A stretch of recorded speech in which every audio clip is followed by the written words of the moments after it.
Hello दोस्तों, स्वागत है आपका एक बार फिर से मेरे इस यूट्यूब चैनल पर। आज की इस क्लास में हम पढ़ेंगे प्रशीतक या उष्मा पंप, रेफ्रिजरेटर या हीट पंप। ठीक है, पीछे वाली क्लास में हमने उष्मा इंजन के बारे में पढ़ा था। उसमें हमने मुख्य भाग पढ़े थे, उसके जो सिद्धांत है वो पढ़ा था और उसकी हमने दक्षता पढ़ी थी। ठीक है, आज की इस क्लास में हम प्रशीतक या उष्मा पंप पढ़ेंगे। इसमें भी 3 मुख्य भाग होते हैं। उसकी प्रोसेस जो होती है उसका उल्टा जो प्रोसेस है, उसकी जो उल्टी प्रोसेस है वो इसकी होती है। ठीक है, दोनों एक दूसरे के उल्टे होते हैं। ठीक है, तो देखेंगे। ठीक है, तो हम पहले प्रशीतक या उष्मा पंप की डेफिनेशन देख लेते हैं। ठीक है, बिना टाइम बर्बाद किए। ठीक है, तो प्रशीतक या उष्मा पंप क्या होता है? यह एक ऐसी युक्ति है जो ठंडी वस्तु से या निम्न ताप वाली वस्तु से उष्मा लेकर के उस उष्मा को उच्च ताप वाली वस्तु को देती है। ठीक है, परिभाषा लिखते हैं फिर समझेंगे। ठीक है, तो यह एक ऐसी युक्ति है जो निम्न ताप की वस्तु से उष्मा को उच्च ताप की वस्तु में स्थानांतरित करती है। उच्च ताप की वस्तु में स्थानांतरित करती है। ठीक है, यही क्या होता है? यही हमारा कहलाता है प्रशीतक या उष्मा पंप कहलाता है। ठीक है, उष्मा पंप कहलाता है। अब समझिए, प्रशीतक या उष्मा पंप क्या होता है? ये एक ऐसी युक्ति होती है जो निम्न ताप की वस्तु से यानी लो टेम्परेचर वाली वस्तु से हाई टेम्परेचर वाली वस्तु को देती है।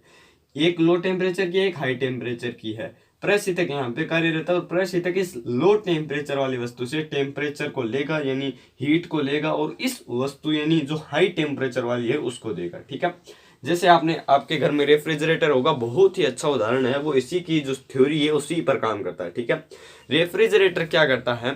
रेफ्रिजरेटर के जो अंदर का भाग होता है उसके अंदर जो प्रशीतक होता है वो लगा होता है। तो रेफ्रिजरेटर अंदर वाले भाग जिसका ताप निम्न और बाहर ताप उच्च है। ठीक है, क्योंकि अंदर तो ठंडा होता है और बाहर गर्म होता है, तो अंदर जो ताप है वो कम है और बाहर ज्यादा है। तो वो निम्न ताप से यानी अंदर से उष्मा ले रहा है तो वो और ठंडा हो रहा है और बाहर उष्मा दे रहा है। जैसे आप फ्रिज के पीछे हाथ लगाओगे तो आपको गर्माहट महसूस होगी, तो वो अंदर से उष्मा को लेकर के बाहर वापस कर रहा है, अंदर से उष्मा लेकर के बाहर वापस कर रहा है। ठीक है, यही प्रोसेस रेफ्रिजरेटर में होता है और यही प्रशीतक में होता है। प्रशीतक और रेफ्रिजरेटर दोनों एक ही सिद्धांत पर कार्य करते हैं। ठीक है, प्रशीतक को इंग्लिश में रेफ्रिजरेटर कहते हैं। ठीक है, तो अंदर से उष्मा लेता है और बाहर उष्मा दे देता है, यानी लो टेम्परेचर से हीट लेगा और हाई टेम्परेचर को देगा। ये कार्य करता है प्रशीतक और उष्मा पंप दोनों। ठीक है, अब हम इसके जो है मुख्य भाग देखते हैं, फिर हम इसका जो सिद्धांत है वो इमेज के माध्यम से देखेंगे और फिर हम इसका जो है, जिस तरह से हमने उष्मा इंजन की हमने दक्षता पढ़ी थी उसी तरह से इसका भी एक नाम है जिसका नाम है निष्पादन गुणांक। ठीक है, निष्पादन गुणांक इससे इसकी कार्य क्षमता परिभाषित होती है। ठीक है, ये देखेंगे और यहाँ पर हम इसका जो है वो सिद्धांत देखेंगे। ठीक है, सिद्धांत, और यहाँ पर हम देखते हैं इसके मुख्य भाग। ठीक है, बहुत ही इजी टॉपिक है। मुख्य भाग, उष्मा पंप या प्रशीतक के अंतर्गत उष्मा इंजन की तरह ही 3 मुख्य भाग होते हैं। ठीक है, पहला मुख्य भाग होता है स्रोत यानी सोर्स। ठीक है, और सेकंड होता है कार्यकारी पदार्थ या वर्किंग मैटर, कार्यकारी पदार्थ, और थर्ड होता है आपका सिंक या परिवेश। ठीक है, या आप कह सकते हैं इन्वायरमेंट। ठीक है, यदि मैं आपको रेफ्रिजरेटर के रेफरेंस में बताऊंगी ये कौन कौन से हैं, तो आपका स्रोत तो होता है बाहर का वातावरण फ्रिज के अंदर। ठीक है, रेफ्रिजरेटर के अंदर जो स्रोत होता है वो होता है बाहर का वातावरण, और कार्यकारी पदार्थ होता है लिक्विड अमोनिया या फ्रियोन गैस।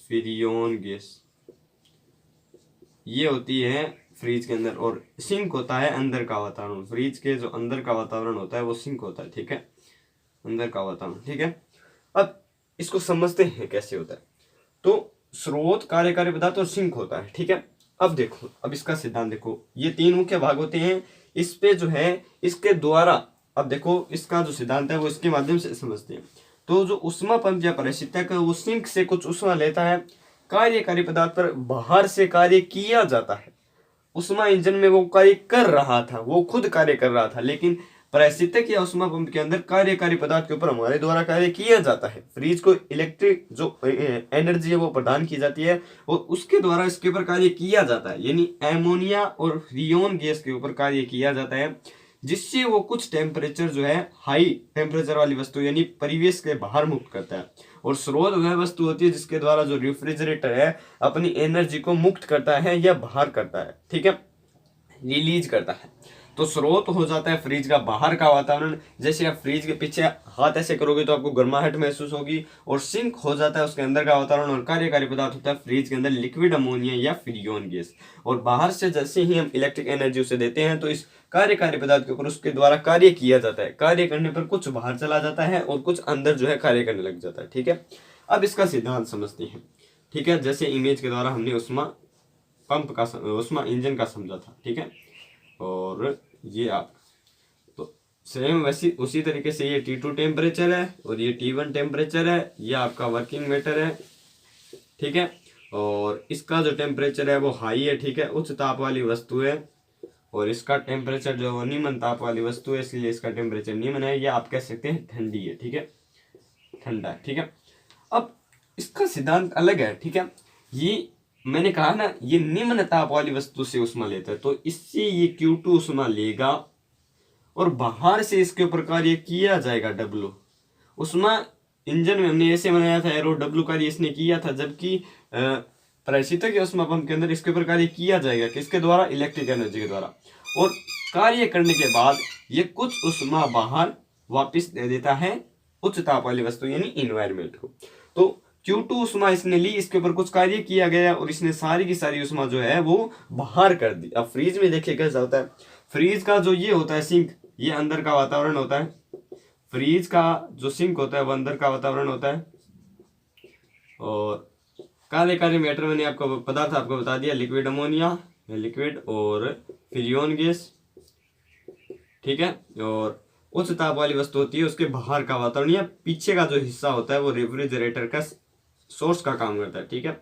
अब फ्रीज कैसे काम करता है, वो फ्रीज का अंदर का वातावरण सिंक है, तो वो सिंक से कुछ ऊष्मा लेता है। ऊष्मा लेने पर उससे जो ऊष्मा जो गर्माहट थी वो तो हट गई और वो ठंडा हो जाता है, इसलिए वो फ्रीज ठंडा हो जाता है, ठीक है, ठंडा हो गया। अब बाहर से हम इलेक्ट्रिक एनर्जी देते हैं तो वो उसके ऊपर कुछ वर्क करता है, इन अमोनिया और फ्रियोन गैस के ऊपर वो कार्य करता है, जिससे इनमें फैलाव होता है, कभी ये संपीड़ित होते हैं, कभी फैलाव होते हैं, कभी संपीड़ित होता है, तो ये प्रोसेस चलता रहता है। संपीड़ित या मतलब प्रसारित होने के बाद इनके ऊपर कुछ कार्य किया जाता है, तो ये कुछ ऊष्मा बाहर उस पीछे वाले हिस्से के द्वारा जो है वातावरण को मुक्त कर देती है, रिलीज कर देती है, और ये प्रोसेस फ्रीज में चलता रहता है। और यही होता है ऊष्मा पंप। ऊष्मा पंप में क्या होता है, ऊष्मा पंप और परिस्थितिक में केवल यही अंतर होता है, ये किसी अंदर के भाग को ठंडा करने में काम आता है जैसे रेफ्रिजरेटर, और ये किसी अंदर के भाग को गर्म करने के काम आता है, जैसे आपने हीटर सुना होगा, ठीक है। वो हीटर नहीं जो अंगीठे वाला था, वो नहीं, दूसरा, ठीक है। वो हीटर क्या करता है, वो अंदर से, वो बाहर से जो आपका टेम्परेचर होता है उसको लेता है, ठीक है। बाहर क्या होता है, लो टेम्परेचर होता है, जब जैसे ही सर्दियाँ आती है तो उसमें जो प्रोसेस है वो उल्टा हो जाता है, तो बाहर से ऊष्मा लेकर है और निम्न ताप वाली वस्तु यानी कमरे के अंदर जो है ठंडा वस्तु होती है उसके अंदर वो टेम्परेचर देता है, जिससे कमरे का ताप बढ़ता जाता है और बाहर से वो टेम्परेचर लेता रहता है, बाहर से टेम्परेचर लेता रहता है और अंदर टेम्परेचर देता रहता है, ठीक है। यानी लो टेम्परेचर वाली वस्तु से हाई टेम्परेचर वाली वस्तु को वो देता रहता है और ये प्रोसेस चलती रहती है, ठीक है। सर्दियों में उल्टा होता है, बाहर तो है वो ज़्यादा ठंड होती है और कमरे के अंदर भी जो है ज़्यादा ठंडी होती है, ठीक है।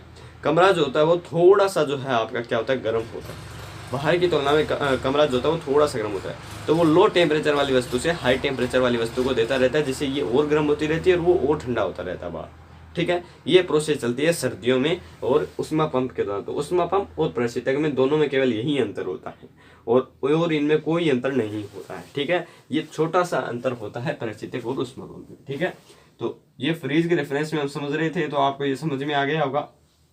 अब देखिए, अब यहाँ पर इसने Q1 उष्मा दे दी, यहाँ पर उसने Q2 उष्मा ली, Q1 उष्मा W कार्य इसके ऊपर किया गया, तो इन दोनों का योग इसके बराबर होगा ना, इन दोनों का योग इसके बराबर होगा, क्योंकि यहाँ से अंदर ही अंदर आ रहा है तो बाहर भी तो जाएगा, तो इन दो जगहों से अंदर आया है तो एक जगह से बाहर जा रहा है, इन दोनों का योग किसके बराबर है, W plus Q2 is equal to है आपका Q1, और यहाँ से हम वर्क निकालेंगे तो Q1 माइनस Q2 आ जाएगा, ये आपका वर्क आ जाएगा। ठीक है, अब इसको हम काम में लेंगे। अब हम पढ़ते हैं निष्पादन गुणांक, इसको कार्य गुणांक भी कहते हैं, कार्य, यार राइटिंग सारी खराब हो गई, कार्य गुणांक। ठीक है, कार्य गुणांक क्या होता है, तो कार्य गुणांक क्या होता है, कार्य गुणांक होता है ली गई उष्मा, कार्यकारी पदार्थ के द्वारा ली गई उष्मा और किए गए कार्य का अनुपात। ठीक है, उष्मा इंजन में क्या था, उष्मा इंजन में था किया गया कार्य बट्टा ली गई उष्मा, किया गया कार्य बट्टा ली गई उष्मा। उष्मा इंजन में हम दक्षता को इससे डिनोट करते हैं, और वो था किया गया कार्य बट्टे ली गई उष्मा। ठीक है, फिर हमने किया था Q1 माइनस Q2 बट्टे Q1, ये किया था। ठीक है, यानी इनमें वर्क सेम होता है। ठीक है, वर्क सेम होता है। आगे की जो क्लास आएगी उसमें मैं आपको ईटा, और इसको हम डिनोट करते हैं एल्फा से, एल्फा और ईटा में मैं आपको रिलेशन बताऊंगा। ठीक है, पहले हम ये पढ़ते हैं। तो ये जो निष्पादन गुणांक होता है ये उष्मा इंजन वाले का उल्टा होता है। निष्पादन गुणांक को हम एल्फा से शो करते हैं, तो एल्फा बराबर होता है ली गई उष्मा, ली गई उष्मा, ली गई उष्मा किया गया कार्य, ली गई उष्मा किया गया कार्य, ली गई उष्मा किया गया कार्य, ली गई उष्मा किया गया कार्य। थोड़ा सा कंफ्यूजन होगा, फिर नहीं होगा।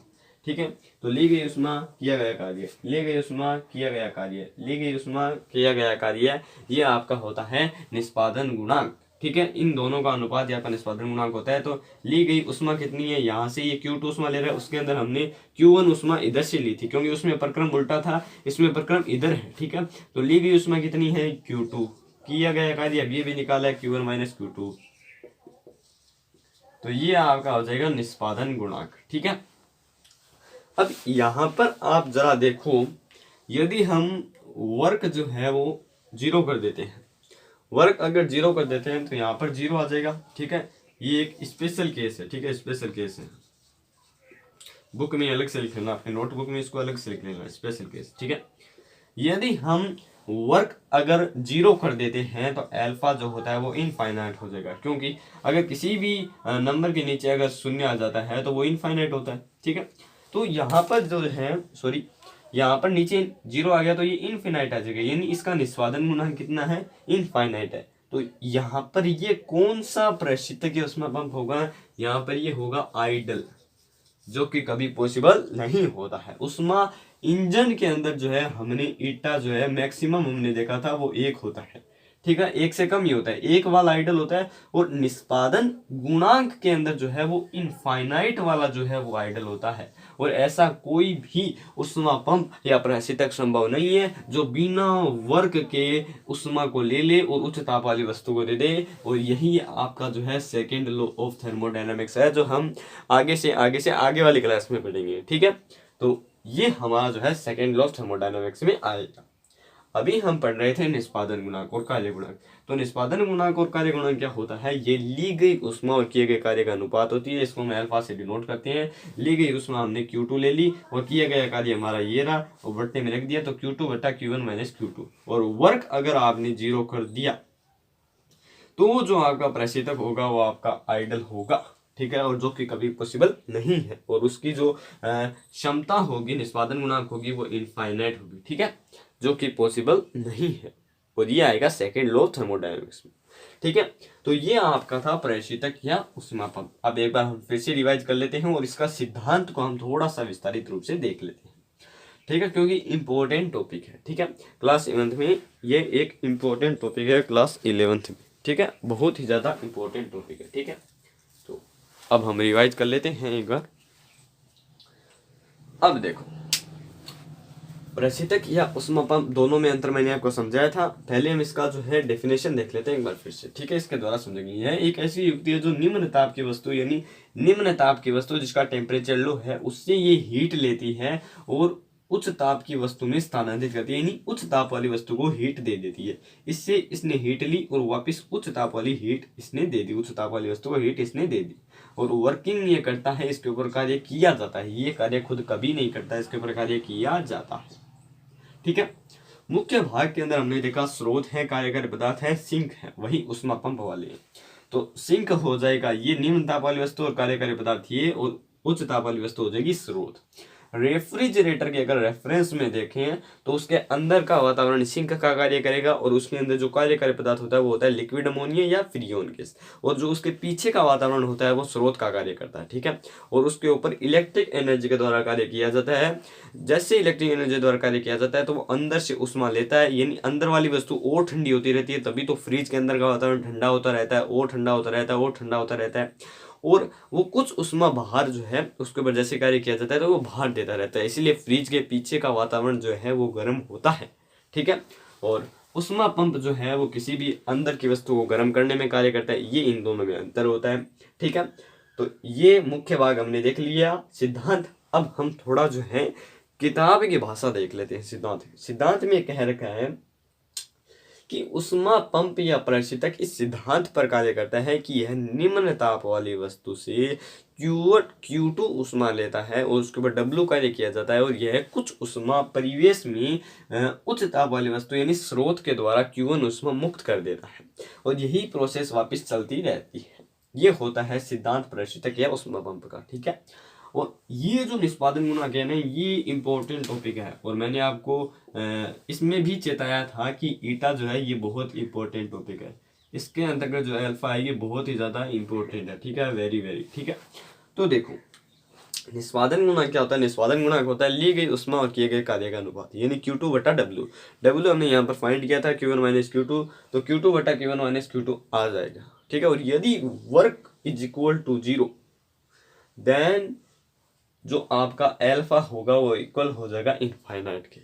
ठीक है। It is not possible. ठीक है। ये एक आइडल सिचुएशन है। ठीक है। आइडल सिचुएशन है, और ये आइडल में काम आती है, और ये कभी पॉसिबल नहीं है। और ये कब पढ़ेंगे, हम पढ़ेंगे सेकेंड लॉ ऑफ थर्मोडायनेमिक्स में। ठीक है। तो I hope you like this video and subscribe my channel, please support me. Thanks.